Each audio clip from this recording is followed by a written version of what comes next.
అందరికీ నమస్కారం. ఈనాటి కార్యక్రమానికి ముఖ్య అతిథిగా చేసిన విజయవాడ మేయర్ రాయన భాగ్యలక్ష్మి గారికి ముందుగా నా ధన్యవాదాలు.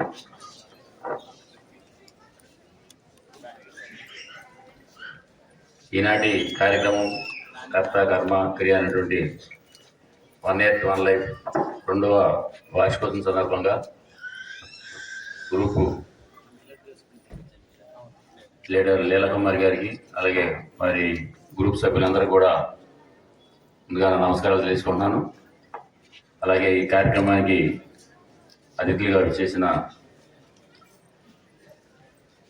ప్రముఖ పర్యావరణవేత్త కొమ్మర అంకరావు గారికి, అలాగే ప్రముఖ మిద్దె తోటదారులు విత్తనాల అప్పారావుగా ప్రసిద్ధి చెందిన అప్పారావు గారికి, అలాగే నేచర్ గార్డెనర్స్ వైజాగ్ ఐశ్వర్య గారికి, అలాగే ఫణి శర్మ గారికి, వేదిక ముందున్న మిద్దె తోటదారులకు, పర్యావరణ ప్రేమికులకు, అలాగే విజయవాడ నగరవాసులకు అందరూ కూడా రైతు నేస్తం తరఫున నా ధన్యవాదాలు తెలియజేసుకున్నాను, శుభాకాంక్షలు తెలియజేసుకున్నాను. ముఖ్యంగా ఈరోజు కార్యక్రమం ముందుగా భరతనాట్యం చేసిన చిన్నారులకు శుభాకాంక్షలు తెలియజేసుకుంటున్నాను. అలాగే ఈరోజు సైన్యాధికారులకు, అలాగే సైన్యంలో పనిచేసిన ఇతర రంగాల వారికి సన్మానం చేసిన సన్మాన గ్రహీతలందరూ కూడా వారికి కూడా పేరు పేరున ధన్యవాదాలు తెలుసుకుంటున్నాను. దాదాపు 2 సంవత్సరాల క్రితం 1 Earth 1 Life గ్రూప్ స్టార్ట్ చేసి ఆ గ్రూప్ ద్వారా మిద్దె తోట వ్యాప్తి చెందడానికి, అలాగే మొక్కల పెంపకం పెంచడానికి, అలాగే మానవ సంబంధాలు మెరుగుపరచడానికి, అనేక సామాజిక కార్యక్రమాలు నిర్వహించడానికి ఆ గ్రూప్ ఏర్పాటు చేయడం జరిగింది. ముఖ్యంగా లీలాకుమారి గారు ఇందాకనే ఏవి చూసాం మనం, వారి 2 సంవత్సరాల నుండి ఏ కార్యక్రమాలు చేశారు, ఒకవైపు మిద్దె తోట ఎలా పెంచుకోవాలి, అలాగే మిద్దె తోటదారుల సమావేశాలు, అలాగే అనేక సామాజిక కార్యక్రమాలు విజయవాడ నగరంలో జరుగుతున్నటువంటి వాటిని, అలాగే విత్తనాల పంపిణీ కార్యక్రమాలు కావచ్చు, ఇంకా అనేక కార్యక్రమాలు రూపొందించుకొని కొన్నిటిని నిర్వహించడం, కొన్నిటిలో పార్టిసిపేట్ చేయడం జరిగింది వారి మిత్ర బృందానికి. ఎందుకంటే ప్రతి ఒక్కరు కూడా దాదాపు ఇప్పుడు కొన్ని గ్రూపులు ఈ 1 Earth 1 Life ద్వారా అనేక గ్రూపులు ఏర్పాటు చేస్తున్నారు. ఆ గ్రూపులో ఉన్న ప్రతి మెంబర్ కూడా నా పేరున ధన్యవాదాలు చేసుకుంటున్నాను. ముఖ్యంగా టెర్రస్ గార్డెన్ అనేది కేవలం మొక్కలు పెంచడం లేదంటే కూరగాయలు తినడమే కాదు, ఒకవైపు రసాయనిక ఎరువులు, పురుగు మందులు లేనటువంటి ఆకుకూరలు, కూరగాయలు, పండ్ల మొక్కలు, పూల మొక్కలు అవి పెంచుకోవడం, ముఖ్యంగా చిన్నపిల్లలకు వాళ్ళు ఎలాంటి ఆహారం తీసుకుంటున్నారు, ఎందుకంటే చాలామందికి పిల్లలకి ఎలాంటి ఆహారం తీసుకున్నారో తెలియదు. అంటే రైస్ తింటారు కానీ ఆ రైస్ ఎక్కడి నుంచి వస్తే తెలియదు, అలాగే పండ్లు తింటారు కానీ ఎక్కడి నుంచి వస్తే తెలియదు, పూలు, ఇవన్నీ కూడా మనం మిద్దె మీద కనుక మనం పెంచుకున్నట్లయితే వాళ్ళకి పొద్దున్నే కనీసం పైన మిద్దె మీద తీసుకువెళ్ళి ఈ కూరగాయలు ఎలా పండుతాయి, లేదంటే ఆకులు ఎలా వస్తాయి, లేదంటే మీరు తినే పండ్లు ఎలా ఉంటాయి అని చూపించడానికి ఉపయోగపడుతుంది. అలాగే మొక్కల మీద ప్రేమ పెంచడానికి కూడా మంచి అవకాశం ఉంటుంది. ఎందుకంటే చాలామంది పట్టణాల్లో ఈ మిద్దె తోటలు ఎక్కువగా వేసుకుంటూ ఉంటారు. ఎందుకంటే కొంతమంది గ్రామాల వాతావరణం నుంచి వచ్చిన వాళ్ళు ఉంటారు, అలాగే కొంతమంది ఉద్యోగరీత్యా పట్టణాల్లో ఉంటారు. వాళ్ళకి కొంతమందికి వ్యవసాయం గురించి తెలియదు, మొక్కలు పెంచడం తెలియదు. ముఖ్యంగా ఈ మిద్దె తోట మీద దాదాపు రైతులు కేవలం 2-3 పంటలు పండిస్తారు, కానీ మిద్దె తోటలో వేసుకున్న వాళ్ళు దాదాపు 40-50 రకాల పంటలు పండించే అవకాశం ఉంది. అంటే నిజంగా రైతు కంటే మిద్దె తోట చేసే వాళ్ళే ఎక్కువగా అనుభవం సంపాదించే అవకాశం ఉంది. ఎందుకంటే అన్ని రకాల ఆకుకూరలు కావచ్చు, కూరగాయలు కావచ్చు, పండ్ల మొక్కలు కావచ్చు, పూల మొక్కలు కావచ్చు, వీటన్నిటిని పెంచడం వలన అనుభవం వస్తుంది. అంటే ఎలాంటి కూరగాయలకు ఎలాంటి తెగులు వచ్చినా, లేదంటే ఏదైనా పురుగులు వచ్చినా వాటిని ఎలా తట్టుకోవాలి, వాటిని నీటి యాజమాన్యం కావచ్చు, లేదంటే తెగుళ్ళ నివారణకి ఎలాంటి కషాయాలు వాడాలి, ఇవన్నీ కూడా వివిధ రకాల పంటలు వేసినప్పుడే అవగాహన వస్తుంది. ఎందుకంటే ఒక్కోసారి మిత్తోట చాలామంది పట్టణాల్లో వేస్తూ ఉంటారు, తీసేస్తూ ఉంటారు. అంటే శాశ్వత మడులు ఉంటాయి, టెంపరీ మడులు ఉంటాయి. అంటే కొంతమంది గ్రో బ్యాగ్స్ తెచ్చుకుంటారు, లేదంటే ఇంట్లో పనికిరాని ఏదైనా వస్తువులు ఉన్నా కానీ వాటిని కుట్టేసి, బట్టలు కానీ కుట్టేసి దాంట్లో మట్టి వేసుకొని కొన్ని కూరగాయలు కానీ ఆకుకూరలు కానీ పెంచుకోవడానికి అవకాశం ఉంది. అంటే చాలామంది కొంతమంది మా మిత్రుడు బాగుండాలి అని చెప్పేసి కొన్ని లక్షల రూపాయలు ఖర్చు పెట్టేవాళ్ళు కూడా ఉంటారు. అంటే కేవలం 5,000 రూపాయల నుంచి ₹1,00,000 వరకు కూడా మనం గార్డెన్ పెట్టుకోవడానికి అవకాశం ఉంది. అంటే మేము ఎక్కువగా ప్రచారం చేసేది ఏంటంటే రైతు నేస్తం ద్వారా మీకు కావాల్సిన ఆకుకూరలు, అంటే మీ ఇంట్లో కుటుంబ సభ్యులు ఎంతమంది ఉన్నారు, ఎలాంటి కూరగాయలు ఆకుకూరలు తింటారు, వాటినే పెంచుకొని మనం తింటే మనకి శ్రమ తగ్గుద్ది, మన ఆరోగ్యం బాగుంటుంది. అంటే చాలామంది మిద్దె తోటలు అందం కోసం కూడా వేస్తుంటారు. అంటే వాళ్ళని చూసి మనం వాత పెట్టుకున్నట్టు వాళ్ళని చూసి మనం ఖర్చు పెట్టాల్సిన పని లేదు. మనం కేవలం మన ఇంటికి సంబంధించిన మన ఇంటికి అవసరాల వరకు మాత్రమే వాటిని పెంచుకోవాలి. కొంత వాతావరణం బాగుండడానికి, లేదంటే పర్యావరణం బాగుండడానికి కొంతమంది పూల మొక్కలు కానీ అవి పెంచుతూ ఉంటారు. కానీ ఎక్కువ ఖర్చు పెట్టకుండా తక్కువ ఖర్చుతోటి మన ఆరోగ్యాన్ని సమకూర్చడానికి, లేదంటే మంచి వాతావరణం రావడానికి మాత్రమే ఖర్చు పెట్టాలి మిద్దె తోటలకి. ఎందుకంటే చాలామంది ఇప్పుడు మేము యూట్యూబ్లో చాలా ప్రచారం చేస్తూ ఉంటాం, మంచి గార్డెన్లు చూపిస్తూ ఉంటాం, కొంతమంది లక్షలు ఖర్చు పెట్టిన గార్డెన్లు చూపిస్తూ ఉంటాం అందంగా. ఎందుకంటే మనం ఇంట్లో పెట్టుకునే వస్తువులు కూడా బయట కూడా గార్డెన్లో పెట్టుకొని అందంగా కనిపించడానికి చేస్తుంటాం. ఎందుకంటే మనం ఎక్కడికో బయట గార్డెన్లకు వెళ్ళి వాకింగ్ చేయాల్సిన పని లేదు, లేదంటే యోగా చేయాల్సిన పని లేకుండా మనం పైన గార్డెన్లోనే మనం నడుచుకుంటూ వాకింగ్ చేసుకుంటూ మొక్కలకి నీళ్లు పోసుకుంటూ అది ఒక వ్యాయామంగా ఉపయోగపడుతుంది. చాలామంది ఏంటంటే బయటికి వెళ్ళి యోగా చేస్తారు. యోగాలో అనేక రకాల ప్రక్రియలు ఉంటాయి, భంగిమలు ఉంటాయి.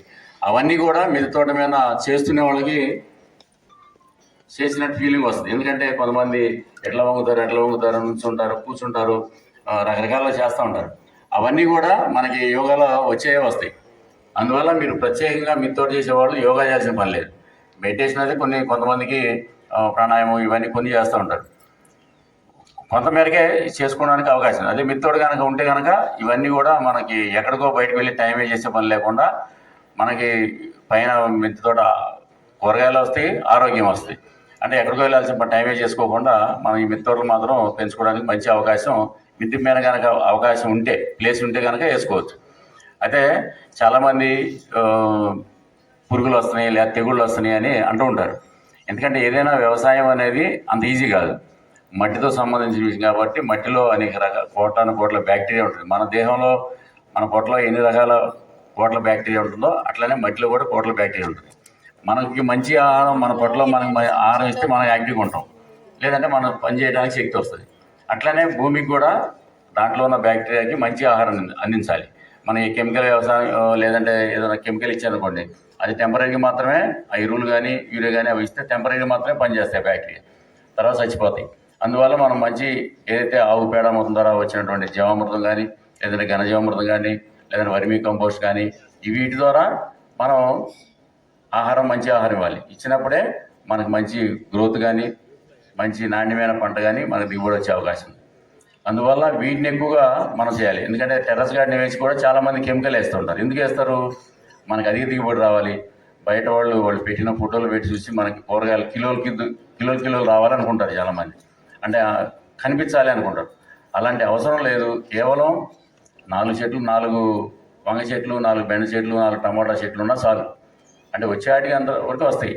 మనకి లేదంటే తెగుళ్ళు వచ్చినా, పురుగులు వచ్చినా కేవలం మనం ఒక నియమాస్త్రం లేదా నియమాయిలు ఎక్కువగా స్ప్రే చేస్తుంటే కనుక ప్రతి వారం మనం స్ప్రే చేస్తుండాలి. ఎందుకంటే మనం పురుగు రాకముందే లేదా తెగుళ్ళు రాకముందే మనం స్ప్రే చేయాలి ప్రతి వారం. అది కూడా చేతితోనే ఎక్కువ పని పెట్టాలి.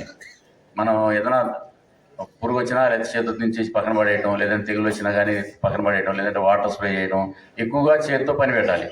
చేతితో పని పెడితే మనకు వ్యాయామం అవుతుంది. మనకు కూడా రోజువారీ అది ఎలా గ్రోత్ పెరుగుతూ ఉంది, ఎలాంటి ఫ్లవర్ వచ్చినప్పుడు ఎన్ని రోజుల తర్వాత కాయ వస్తుంది, ఇవన్నీ కూడా మనకి అవగాహన పెరుగుతుంది. అంటే చంటి పిల్లలను చూసుకున్నట్టే మనం మొక్కలు కనుక పెంచుకుంటే మొక్కలు మనతో మాట్లాడతాయి, మనం వాటితో మాట్లాడతాం, మనకు కూడా తృప్తిగా ఉంటుంది. మనం కళ్ళ ముందే మనం దత్తత తీసుకుంటే పిల్లోడిని ఎట్లా ఉంటుంది, మనం కనిపించినప్పుడు ఎలా ఉంటుంది, ఆ ప్రేమ అనేది దాని వేరే ఉంటుంది. అందువల్ల ఎవరో కుర్రోళ్ళు లేదంటే పని మనుషులు చేస్తూ కూరగాయలు పెంచి తింటే అంత సంతృప్తి ఉండదు. అందువల్ల మనం సొంతంగా మనం చేసుకుంటే మనకి ఆరోగ్యం ఉంటుంది, మనకు తృప్తి ఉంటుంది. అందువల్ల ప్రతి ఒక్కరు కూడా టెర్రస్ గార్డెన్ పెంచేవాళ్ళు ఇవన్నీ కూడా ఆలోచన చేయాలి. ఆడంబరాలు పోకుండా మంచి ఆరోగ్యాన్ని ఇచ్చే నాలుగు మొక్కలైనా కానీ మీరు పెంచుకుంటే కనుక బాగుంటుంది. అదే టెర్రస్ గార్డెన్ లేదు, మనకి అపార్ట్మెంట్ కల్చర్ ఉంది, లేదంటే ఫ్లాట్స్ ఉన్నాయి, దాంట్లో బాల్కనీలో మంచి ఆకుకూరలు వేసుకోవచ్చు. కొద్దిగా ఎండ వచ్చినా కానీ మనకి తోటకూర కానీ, పాలకూర కానీ, చుక్కకూర కానీ ఇవన్నీ కూడా వచ్చే అవకాశం ఉంది. అందువల్ల ఇవి కూడా పెంచుకోవడానికి అవకాశం ఉంది. ఈ చాలామంది కొన్ని రోజులు పెట్టగానే తీసేస్తూ ఉంటారు. ఎందుకంటే అనుభవం అనేది చాలా ఇంపార్టెంట్. ఎందుకంటే మనం ఒకసారి ఒక పంట పోద్ది, ఒక పంట పోయిన తర్వాత అందుకని ముందు ఏం చేయాలంటే అసలు ఆకుకూరలతో స్టార్ట్ చేసుకోవాలి. ఎవరైనా కొత్తగా వచ్చేవాళ్ళు ఆకుకూరలతో మొదలు పెట్టుకొని తర్వాత కూరగాయలు కానీ, తర్వాత తీగజాతి కూరగాయలు కానీ, తర్వాత పళ్ళు కానీ అవన్నీ చేయాలి. ఎందుకంటే పళ్ళు వేసేటప్పుడు మనకి ఒక 4 ఫీట్ల వెడల్పు కావాలి, 4 ఫీట్ల లోతు కావాలి. అంత మట్టి పైన పెట్టాలంటే బరువు అనుకుంటారు చాలామంది, చాలా ప్రాబ్లమ్స్ ఉంటాయి. మట్టి తీసుకెళ్ళి పైన పోయాలి, మళ్ళీ ఏదైనా తిరగేస్తూ ఉండాలి, ఇవన్నీ చేస్తుంటే కొంచెం కష్టమైన పని, అంత ఈజీ కాదు. అందుకంటే మనకేంటంటే ఇంటి మీద అన్ని కూరగాయలు పండించాలి, లేదంటే వెంటనే పళ్ళు 4 సంవత్సరాల్లో వచ్చే పండ్లుని 1 సంవత్సరంలో పండించాలి అని అనుకుంటారు చాలామంది. 2 సంవత్సరాలు 3 సంవత్సరాలు మొక్క తీసుకొచ్చి పైన పెడతారు. అంటే మనకి వెంటనే మొక్క పెట్టగానే మనం కాయలు కాసేయాలి అట్లా అనుకుంటారు. అట్లా కాకుండా మనం చిన్న మొక్క తీసుకొచ్చి అది పెరిగే క్రమంలో మనం ఎలా పెరుగుతుంది, ఎలా తెగులు ఏమైనా వచ్చినా దానికి ఎలాంటి నివారణ చేస్తున్నాం అవన్నీ వచ్చినప్పుడు మనకు అనుభవం వస్తుంది. అలాగే మనకు తృప్తి ఉంటుంది. ఏదో 3 సంవత్సరాల తర్వాత కాయ వచ్చినా మనం తీసుకున్నప్పుడు తినేటప్పుడు మన ఆ తృప్తి వేరే ఉంటుంది. అందువల్ల దయచేసి మీరు బయట వేల రూపాయలు ఖర్చు పెట్టి మొక్కలు తీసుకుని వచ్చి 2 సంవత్సరాలు 3 సంవత్సరాల మొక్క తీసుకొచ్చి పెట్టద్దు దయచేసి. చిన్న మొక్కలు వచ్చినప్పుడే దాని పెరిగే క్రమంలో మనకు అన్నీ కూడా అనుభవాలు వస్తాయి. అందువల్ల దయచేసి మీరు పైన టెర్రస్ మీద బరువు అనుకునే వాళ్ళు కూడా చాలామంది అనుకుంటారు. ఎందుకంటే గార్డెన్ మీద వాటరు నిల్వ ఉండకూడదు. సాధ్యమైనంత వరకు శాశ్వత మళ్ళు కనుక పెట్టుకుంటే కనుక, అంటే శాశ్వత మళ్ళు అంటే ఎవరైనా కొత్తగా ఇల్లు కట్టుకునే వాళ్ళు పైన కనుక మడులు కనుక కట్టుకుంటే మన కింద కాలాంశమైన ఆ మళ్ళు కనుక కట్టుకుంటే మీరు యూట్యూబ్లో శాశ్వత మళ్ళు ఉన్నా లేదంటే బ్రిక్స్తో కట్టుకున్నా కానీ మీకు యూట్యూబ్లో చాలా ఉంటాయి, చూడవచ్చు దాంట్లో యూట్యూబ్లో. అట్లా కనుక కట్టుకుంటే పైన మనకి పంట దిగుబడి కూడా వచ్చే అవకాశం ఉంది, మట్టి ఎక్కువ పట్టే అవకాశం ఉంది, మనకి గ్రోత్ కూడా బాగుంటుంది. అందువల్ల మీరు శాశ్వత మళ్ళ కోసం మీరు పెట్టుకోండి. ఎందుకంటే ఒకసారి ఇన్వెస్ట్మెంట్ చేస్తే కనుక మనకి ఈజీగా ప్రతి సంవత్సరం వస్తాయి. ఏదైనా టెంపరీగా మనం గ్రో బ్యాగ్స్ పెట్టామనుకోండి, ఆ టెంపరీగానే మీరు ఇష్టం లేనప్పుడు తీసి పక్కన పడేస్తారు. అదే శాశ్వత మళ్ళీ కనుక పైన ఉంటే కనుక మంచి పంట దిగుబడి వస్తుంది, మనకి పెంచాలనే ఆలోచన బాగా పెరుగుతుంది. ఎందుకంటే కూరగాయలు మనం ఒక కూరగాయలు కాకపోయినా ఇంకో కూరగాయలు పెట్టుకోవడానికి కూడా మనకి అవకాశం ఉంది. నీటి యాజమాన్యం కూడా చాలా ఇంపార్టెంట్. మనం రోజు 2 లీటర్లు తాగమని చెప్పేసి మనం తాగుతూ ఉంటాం. అట్లనే మొక్కలు కూడా మనకు అవసరమైనంత వరకు మాత్రమే వాటర్ ఇవ్వాలి. నీటి యాజమాన్యం కూడా చాలా ఇంపార్టెంట్ అనమాట మా మిత్తోటి మీద. అందువల్ల మీరు నీళ్ళు యాజమాన్యం మనం ఏదైనా ఏలు మట్టిలో నొక్కితే మనం తేమ ఉందా లేదా చూసుకొని మనం నీళ్ళు ఇవ్వాలి. తేమ ఉన్నప్పుడు ఇవ్వాల్సిన పని లేదు. ఒకవేళ సమ్మర్ అయినప్పటికీ కూడా పొద్దున పూట సాయంత్రం సమ్మర్లో ఎట్టని అవసరం ఉంటుంది, కానీ మీరు తేమ ఉన్నప్పుడు ఇవ్వాల్సిన పని లేదు. తేమ లేకపోతే కనుక మీరు వాటర్ ఇవ్వాలి. అది వాటర్ యాజమాన్యం అనేది చాలా ఇంపార్టెంట్. ఎందుకంటే దాంట్లో చాలామందికి సమస్యలు ఉంటాయి. ఎందుకంటే కొత్తగా వ్యవసాయంలోకి వచ్చిన వాళ్ళకి ఈ 40 రకాల మొక్కలు పెట్టేటప్పుడు కొన్ని సమస్యలు వస్తాయి. మట్టి సమస్య వస్తుంది, భూసార పరీక్ష చేయాలి, ఆ మట్టి అలాంటిది తెలియదు, దాంట్లో పోషక విలువలు ఉన్నాయా లేవో తెలియదు. అందువల్ల మనకి సాయిల్ టెస్ట్ చేయాలి. ముందు సాయిల్ టెస్ట్ చేయాలంటే కొద్ది మట్టి తీసుకెళ్ళి సాయిల్ టెస్ట్ చేయడం అనేది కొద్ది కష్టమైన పనే. అందుకనే ఎంపిక చేసుకునేటప్పుడే మట్టిని ఎర్రమట్టిని ఎంపిక చేసుకొని దాన్ని కనుక వేసుకుంటే కనుక దాంట్లో కొంత ఆర్గానిక్ ఎరువులు వర్మి కంపోస్ట్ కావచ్చు, లేదంటే ఘనజీవామృతం కావచ్చు, వీటిని కలుపుకొని మనం కనుక వేసుకుంటే కనుక, లేదంటే వేపపిండి కలుపుకోవాలి కొద్దిగా. ఎందుకంటే బ్యాక్టీరియా ఏదైనా వేరుకులు తెగులు అట్లాంటివి రాకుండా ఉండాలంటే మనం వేపపిండి కూడా కలుపుకోవాలి. ఇవన్నీ సంపాడలో కలుపుకొని మనం మొక్కలు పెట్టుకుంటే కనుక గ్రోత్ వస్తుంది. ప్రతి సంవత్సరం కూడా మనం వాటిని తీయేస్తూ ఉండాలి, తిరగేస్తూ ఉండాలి. ఎందుకంటే కొంచెం శ్రమ ఉంటుంది. అంత శ్రమ లేకుండా ఈజీగా అట్లా పెట్టగానే కూరగాయలు ఏదో అద్భుతం కాదు. ఎందుకంటే వాననగా ఎండనగా కష్టపడి రైతు పండిస్తాడు. ఒకసారి వాతావరణం బట్టి ఒకసారి దిగుబడి వస్తే ఒకసారి రాదు, ఇలా పండిన తర్వాత గాలివాన పడిపోద్ది, లేదంటే చాలా నష్టం జరుగుతూ ఉంటుంది. అలాగే మిద్ది మీద కూడా ఒకసారి గాలికి పూలు రాలిపోవచ్చు, లేదంటే దిగుబడి రాకపోవచ్చు, ఇవన్నీ జరుగుతాయి. అసంతృప్తి అనేది ఉండకూడదు, అంటే తృప్తిగానే ఉండాలి. మొక్కలు పెంచాలి. మనం పిల్లలు పుట్టిన తర్వాత ఏదైనా జబ్బు వస్తే మనం వదిలేస్తామా? వాడిని ఎట్లా కొట్టా సాగుతూ ఉంటాం. అట్లనే మనకు కొన్ని 6 నెలలకి ఒక పంట పోయినా, రెండో పంట పోయినా, మూడో పంటకైనా మనకు అనుభవం వస్తుంది కాబట్టి మనం వాటి మీద ప్రేమ పెంచుకోవాలి. మొక్కలు కనుక ప్రేమ పెంచుకుంటే మనం మనుషులతో కూడా ప్రేమగా ఉంటాం, కుక్కలతో కానీ వీటి జీవులతో కూడా మంచి ప్రేమగా ఉంటాం. ఎందుకంటే ఇది ఒక లైఫ్ స్టైల్, జీవన విధానం. ఈ టెర్రస్ గార్డెన్ అనేది ఒక జీవన విధానం. అంటే మనం జీవన విధానం అంటే ఇప్పుడు లేదా అంటే ఉంది, కానీ మన జీవనం అంతా పాశ్చాత్య కల్చర్ కాబట్టి మనంతా పొద్దున్నే లేచిన కాడి నుంచి మనం 7ంటికో 8ంటికో బెడ్ కాఫీ అని చెప్పేసి బ్రేక్ఫాస్ట్ అని, మళ్ళా లంచ్కి ముందు మళ్ళీ ఇంకొక మినీ లంచ్ అని మళ్ళీ సాయంత్రం 4 గంటల స్నాక్స్ అని, మళ్ళీ 7ంటికి తింటాం, మళ్ళీ 11ంటికి తింటాం. ఇట్లా మన కల్చర్ అంతా డిఫరెంట్ ఉంటుంది, మారిపోయింది కూడా. ఎందుకు చెప్పాలంటే ఇది ఒక మిద్దె తోట అనేది మనకు కనుక ఉంటే, మిద్దె తోట లేకపోతే ఎలా ఉంటుంది, మిద్దె తోట ఉంటే. ఎందుకంటే పాడి పంట ఎలాగో మనకి రైతులకి పాడి పంట అనేది చాలా ఇంపార్టెంట్. పాడి పంట అంటే పంట ఉన్నా కానీ పాడి ఉండాలి. పాడి ఉంటే పశువులు ఉంటాయి. పశువులు ఉన్నాయంటే ఉదయాన్నే ఏముందని 5 గంటలకు 6 గంటలకు వేసి దానికి కావాల్సిన మేత కానీ నీళ్లు కానీ అవన్నీ తీసుకొని వాటిని శుభ్రం చేసుకొని పాలు పిండుకొని కాఫీ లేదా టీ తాగటం, లేదంటే దానికి కావాల్సినవి చేసుకొని మనం పొలానికి వెళ్ళి ఎక్కువ శ్రమ చేసి వస్తూ ఉంటాం. కానీ ఇప్పుడు కెమికల్ ఈ ఫర్టిలైజర్స్ వచ్చిన తర్వాత మనకు అవసరం లేకపోయింది, పశువులు అవసరం లేకపోబట్టి ఇప్పుడు ఈరోజు ప్రతి ఒక్కరు గ్రామాల్లో కూడా పట్టణాల నుంచి పాల ప్యాకెట్లు ఎప్పుడు వస్తాయా, ఎప్పుడు కాఫీ తాగుదాం, టీ తాగుదాం, ఎప్పుడు వాళ్ళు తినేసరికి ఎప్పుడు 11, 12 అయింది. శ్రమ అనేది తగ్గిపోతుంది. ఈరోజు గ్రామాల్లో కూడా శ్రమశక్తి తగ్గిపోతూ ఉంది. అందువలన మనకి రోగాలు కానీ లేదంటే ప్రొడక్షన్ కానీ తగ్గిపోతూ ఉంది. అట్లనే పట్టణాల్లో ఏంటంటే మనకి ఒక లైఫ్ స్టైల్ అంటే మనం ఇప్పటిదాకా కల్చర్ లేదు. కల్చర్ ఉంది కానీ దాన్ని మనం తగ్గించుకున్నాం, వేరే కల్చర్ వచ్చేసింది ఆటోమేటిక్గా. ఇప్పుడు కనుక మిద్దె కనుక పైన ఉంటే మనం కనీసం పొద్దున్నే 5ంటికి లేకపోయినా 6ంటికి లేచి మొక్కలు కావాల్సిన నీళ్లు కానీ లేదంటే మట్టిని శుభ్రం చేసుకోవడం కానీ దానికి కావాల్సిన బాగోగులు చూసుకొని 1 గంట సేపు మనకి శ్రమ ఉంటుంది. శ్రమ వల్ల మనకి హ్యాపీగా ఉంటుంది.